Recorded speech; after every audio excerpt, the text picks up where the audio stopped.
Last কয়টা মাসে তার মুখ থেকে থুতুটুকু ফেলার ক্ষমতা ছিল না। আমি টিস্যু দিয়ে নিজ হাতে পরিষ্কার করতাম। মায়া জমে গিয়েছিল, তাই আর ছেড়ে যেতে পারিনি। তার আত্মীয় স্বজন কেউ দেখতে এলে সেদিন তার দ্বিতীয় স্ত্রী গিয়ে সারাটা দিন তার পাশে বসে থাকতো। হয়তো এরকমটাই বোঝাতো যে সেই সব কাজ করে। এদিকে অবস্থার কোনো উন্নতি না দেখে আমি আর আমার ননাস আবার গেলাম ডক্টরের কাছে। তখন তিনি সরাসরি বলে দিলেন যে ক্যান্সার যাদের হয় তারা একদিন আগে হোক আর পরে হোক মারা তো যায়। তার উপরে ওনারটা লাং ক্যান্সার। আবার একটা টেস্ট দেয়। টেস্ট দিয়ে সেই রিপোর্টে ডাক্তার জানায় সে আজ থেকে আর সর্বোচ্চ 25 থেকে 26 দিন বাঁচতে পারে।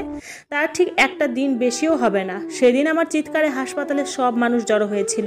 হয়তো আমার এটা উচিত হয়নি, কারণ এটা শুনে সেও বুঝতে পেরে গিয়েছিল, কিন্তু আমি এটা শুনে সহ্য করতে পারিনি। 25 দিনের মতো থাকবে সে আমাদের মাঝে, এটা ঠিক সহ্য করার মতো না আমার কাছে। বাড়িতে নিয়ে যাওয়ার কিছুদিন পরেই তার আনলিমিটেড বমি শুরু হলো। সারাদিন বমি করে, কিন্তু তারপরেও আমি মেয়ে তার থেকে দূরে যেতে পারিনি। তার সব কাজ করতাম, পাশাপাশি বাড়ির সব কাজও করতাম, শুধু রান্না ছাড়া, কারণ তখন তারা আমায় রান্না করতে দিত না।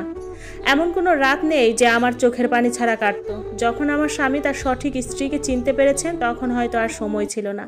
25 দিনের মধ্যে প্রায় 9-10 দিন পর তার গলা পুরোপুরি ভেঙে গেছে। শুধুমাত্র কানের কাছে গেলে কথা বোঝা যেত, কিন্তু তার খুবই কষ্ট হতো। একদিন সবাইকে তার ঘরে ডাকছে, কিন্তু কেউ যেতে চাইলো না। তখন 2-3 বার খবর দিয়ে আনলো। তার বড় বোনের কানের কাছে বলেছিল তার ভাগের সম্পত্তি থেকে 70% সোহানার নামে আর বাকি 30% দ্বিতীয় স্ত্রীর নামে দিয়ে যাবে উনি বেঁচে থাকতে।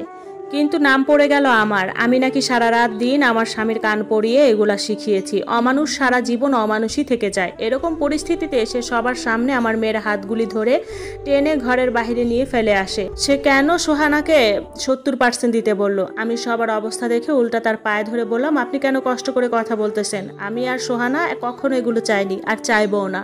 তারপরেও সে এটা বলল, বাবা হিসেবে মেয়েকে কিচ্ছু দিতে পারিনি, এইটুকু দিতে চাই। এক পর্যায়ে বাড়িতে সবার সাথে আর পারল না।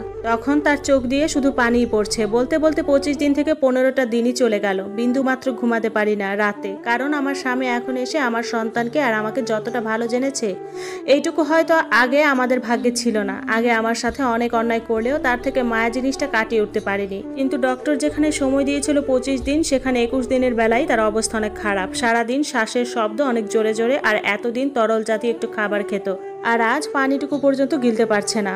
আমার কান্নায় মাটিগুলো সরে যাওয়ার অবস্থা হয়েছিল। 21 দিনের দিন সারা রাত দিন আমি বিন্দুমাত্র শুতে পারিনি। এবার রাত শেষে তার অবস্থা আরও করুণ। 22 দিনের দিন বেলা 12টায় সকলের সামনে শুধু আমার দিকে তাকিয়ে হাত জোর করে ক্ষমা চাচ্ছে। আমার তখন এরকম মনে হচ্ছিল, যদি আমার প্রাণের বিনিময়ে তার প্রাণটা ফিরানো যেত তাহলে আমি তাই করতাম। আমি তার হাতগুলি ধরে কান্না করে বললাম, তোমার প্রতি আমার কোনো দাবি নেই। যতই রাগ অভিমান করো সেটা তোমার অধিকার ছিল, কারণ তুমি আমার সন্তানের বাবা।